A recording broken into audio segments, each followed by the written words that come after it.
"Oh, Mary, it's so good to have you home." Her father might have thought that it was nice to have her home, but as far as she could see, her own father had put a party together and kidnapped her. As Mary paced back and forth across the floor, her temper only rose. "Dad, you cannot just force me to come home whenever the fancy strikes you. I'm not a child anymore. I do have a life of my own." Like her father was going to understand that. Since when did her father ever listen to her before? And she doubted very much that he would start now. Putting his hand on her shoulder, her father tried to calm her. "Mary, your mother and I miss you. We hardly ever get to see you any more since you moved to the big city. Would it hurt to at least give us the holidays?" Her father always did know how to make her feel guilty. "The holidays are for you, Dad, not me." "Mary, the holidays are for everyone. When did you lose your Christmas spirit?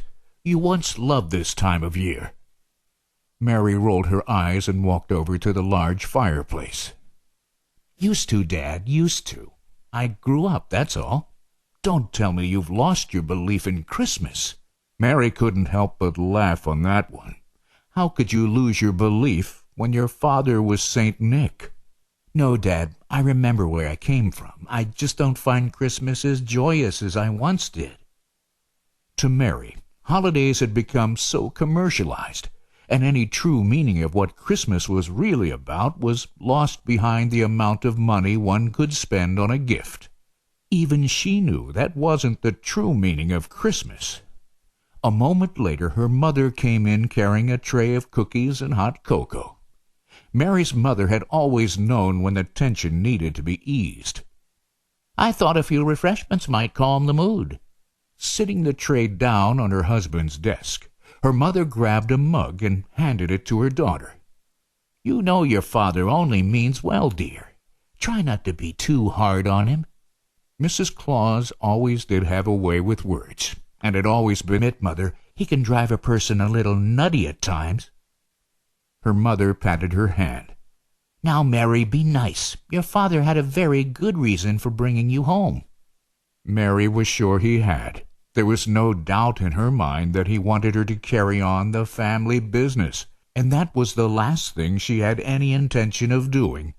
She had made a life for herself and was not about to give any of that up.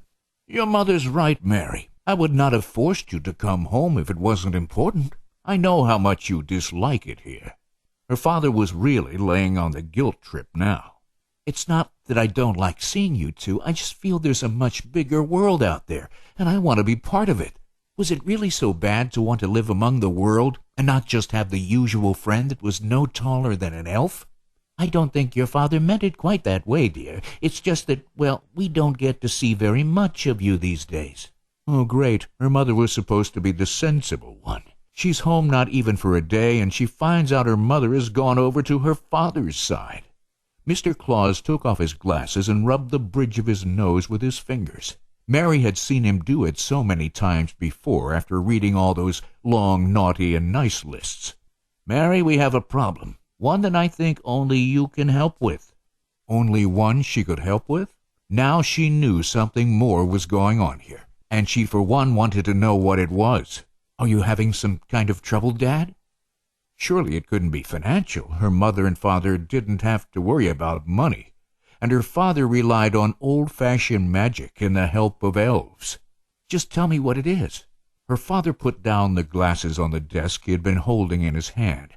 "I think showing you would be easier than telling you."